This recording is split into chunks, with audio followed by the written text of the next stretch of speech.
안녕하십니까. 글로벌 밀리터리 뉴스입니다. 5월 8일 우크라이나 전황 전달하겠습니다.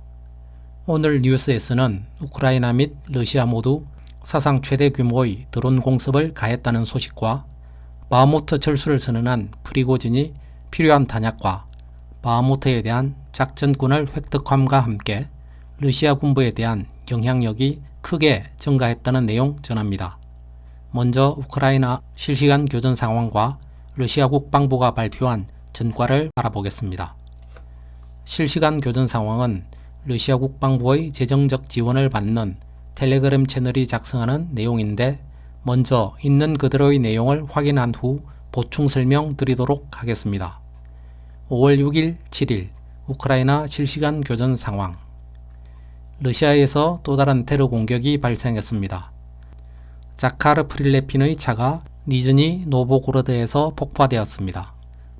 폭발의 결과 운전자가 사망했고 작가는 여러 상처를 입고 병원으로 이송되었습니다. 프라이비튼 근처의 크리미아 반도에서 러시아 방공 시스템이 흐림2 전술 단거리 탄도 미사일 2기를 격추했습니다. 이후 세바스토폴과 흐바리디스크를 공격하려던 20세대의 우크라이나 드론 공격은 성공적으로 격퇴되었습니다. 우크라이나 군 부대는 쿠르스크 지역의 국경 훌루시코브스키 지역을 다시 한번 공격했습니다. 크라스누크티아브르스키와 테키노 마을이 공격을 받아 한 채의 주택이 손상되었고 사상자는 없었습니다. 벨고르드 지역에서 우크라이나 부대는 쉬베키노와 뮤롬 및 스포다리우시노 마을을 다시 포격했습니다. 주거용 건물과 토목시설 등이 많은 피해를 입었으며 2사람이 부상당했습니다. 벨고로드와 수미 지역의 국경 지역에서 또 다른 포로 교환이 이루어졌습니다. 러시아군 중령과 러시아 항공우주군 소령이 고국으로 돌아갔습니다. 바흐무트에서 바그너 돌격 군대는 도시 서부 지역의 마지막 우크라이나 진지를 공격하고 있습니다. 북쪽 측면에서 러시아 부대는 페르보기 및 톨부이나 거리를 따라 적의 방어선을 돌파했습니다. 남쪽에서는 우크라이나군에 의해 강력한 요새 지역으로 변모한 다층 건물 단지인 소위 네스트를 두고 치열한 전투가 벌어지고 있습니다. 바그너 돌격 군대는 차이코프스코호 거리의 서쪽 페레모화 영화관 방향으로 조직적으로 이동하고 있습니다.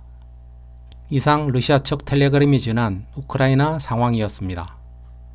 보충 설명드리겠습니다. 테러 공격을 당했다고 하는 자카르 프릴레핀은 본명이 예브게니 프릴레핀으로 러시아의 작가이자 정치가이며 우크라이나 침공을 강력히 주장한 강경파 인물입니다. 이번 테러는 푸틴의 멘토인 다라야 두긴의 딸이 사망한 테러와 지난번 러시아 강경파 군사 블로그 블라들렌 타타르스키가 상트페테르부르크에서 폭탄 테러로 사망한 것에 이은 러시아 강경파를 대상으로 한 세 번째 테러입니다. 크리미아 반도를 공습한 우크라이나 드론과 관련한 내용입니다. 크리미아 반도를 공습한 드론은 총 23대의 드론으로 이 중 22대는 무긴5 드론이었으며 나머지 한 대는 투플래프 141 스위프트 드론이었다고 합니다. 무긴5는 중국제 상용 드론으로 고급형이 1,몇백만원 수준으로 최대 25kg의 폭탄을 탑재할 수 있으며 Tu-141은 구소련 시절 개발한 장거리 정찰 드론으로 이 또한 개조를 통해 폭탄이 장착되었다고 합니다. 러시아 측은 이들 23대의 드론 모두를 격추하였다고 하는데 신빙성에 의문이 가는 내용입니다. 바흐무트 전선은 현재 바그너 용병 그룹이 전투를 담당하고 있지만 약 5%를 남겨두고 전투가 계속되는 상황입니다. 러시아 측은 진전이 있었다고는 하나 며칠째 비슷한 곳에서 전투가 벌어지는 것으로 보입니다. 다음은 러시아 국방부가 발표하는 전황 브리핑입니다. 러시아 국방부 특수군사작전 진행 상황 2023년 5월 7일 쿠판스크 방면에서 러시아군은 하르키우주 타바예프카, 팀키우카, 페르셔트라브너보이, 노보멀린스크, 두브레추나야 인근의 우크라이나 군과 교전했습니다.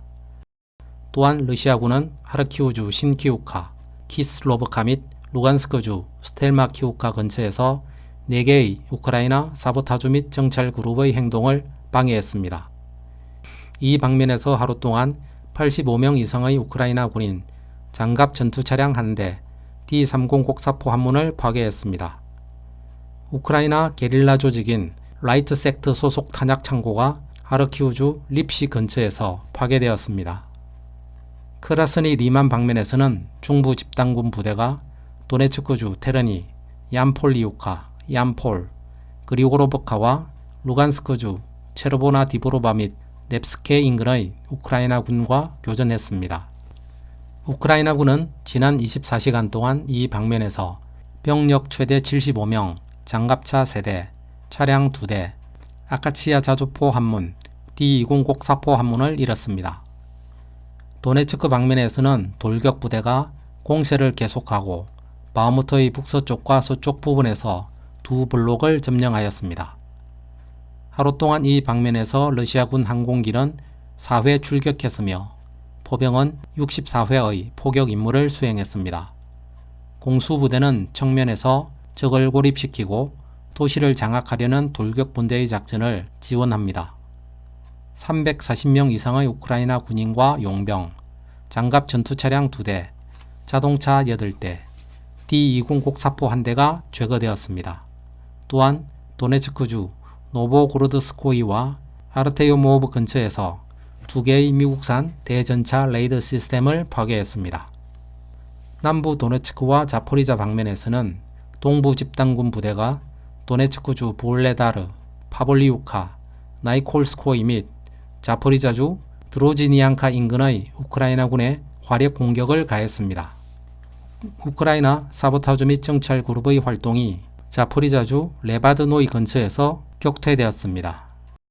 우크라이나군 최대 55명, 장갑차 2대, 자동차 1대, MSDAB 및 D-30 곡사포가 하루 동안 이 방면에서 무력화되었습니다.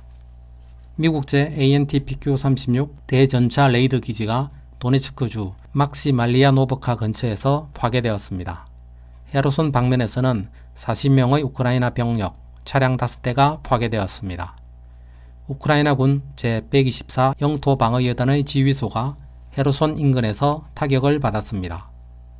우크라이나군 제81 항공기동여단의 통신센터가 도네츠크주 셰레브리앙카에서 피격되었습니다. 또한 우크라이나군의 제110 기계화 여단의 대대 지휘관 촉소가 아버디우카에서 피격되었고 헤르손주 벨레키 섬의 우크라이나 특수작전부대 남부센터가 공격을 받았습니다. 밤 동안 22개의 우크라이나 공습 드론이 흑해 상공에서 방공 시스템에 탐지되어 대공포로 격추되거나 전자전으로 진압되었습니다. 또한 지난 하루 방공 시스템은 5발의 하이마스 로켓과 흐림2 작전 전술 미사일 및 토치카유 전술 미사일을 격추하였습니다. 10대의 우크라이나 무인기가 헤르손주 타볼장카와 도네츠크주 그리시노, 루간스크주 크레민나, 자포리자주 라버티노 등에서 격추되었습니다. 이상 러시아 국방부의 5월 7일자 전황 브리핑이었습니다. 앞의 내용을 바탕으로 러시아 국방부가 발표한 이날 하루 우크라이나군의 손실 현황을 정리하면 병력 손실은 총 595명입니다. 쿠판스크 방면에서 85명, 크라스니 리만 방면 75명, 도네츠크 방면 340명, 남부 도네츠크 및 자포리자 방면 55명, 헤르손 방면 40명입니다. 우크라이나의 군사 장비 손실은 무인기가 32대, 전차 및 기타 장갑 차량이 12대, 야포 및 박격포 6문, 특수군사 차량 35대가 파괴되었습니다. 항공기와 헬리콥터, 방공 미사일 시스템 및 MLRS 장착 전투 차량의 손실은 없습니다. 병력 및 군사 장비 전과에서 다른 것들은 평소와 비슷한 수준이지만 러시아군이 격추했다고 하는 드론의 숫자가 무려 32대입니다. 또한 전날인 5월 6일에도 32대의 우크라이나 무인기를 격추했다고 발표했는데 이틀간 64대의 무인기를 격추한 것입니다. 이 데이터는 격추한 드론 숫자만 집계한 것으로서 격추되지 않고 타격에 성공한 드론을 포함할 경우 우크라이나는 훨씬 더 많은 드론을 운영했다는 이야기가 됩니다. 크리미아 반도의 미사일 공격과 함께 집중적 드론 공습이 이루어졌다고 합니다. 한편 우크라이나 국방부도 5월 8일의 전과 발표에서 5월 7일 하루에 42대의 러시아 무인기를 격추했다고 밝혔습니다. 특히 밤에만 35대의 러시아 드론이 공습을 시도하고 이 중 30대가 키이우를 목표로 하였는데 35대 전부를 요격에 성공하였다고 발표하였습니다. 러시아도 마찬가지지만 우크라이나의 드론 격추 성공률이 100%라는 데 대해 전적으로 신뢰할 수는 없지만 어마어마한 양의 드론으로 서로 공습에 나선 것은 분명해 보입니다. 우크라이나 국방부의 발표와는 별도로 우크라이나 키이우 클리초코 시장은 현지 시각 5월 7일에서 8일 사이의 야간에 총 60대의 러시아 무인기가 우크라이나를 공습했고 이 중 36대가 키이우 상공에서 격추되었다고 영상 인터뷰를 통해 밝혔습니다. 특히 이날의 공습은 우크라이나 전쟁 개시 이후 최대 규모의 공습이었다고 덧붙였습니다. 이 정도 수준이면 우크라이나와 러시아가 새로운 전쟁을 개시한 것으로까지 보이는데 준계 대공세의 서막이 열린 것으로 보아도 되지 않을까요? 여기에서 모두 말씀드리지는 못하지만 최근 우크라이나 및 러시아 양국은 각기 상대방에 대해 이전에 비해 훨씬 많은 공습을 가하는 내용들이 보고되고 있습니다. 다음은 바그너 그룹 및 바흐무트 전선 관련 상황 전달합니다.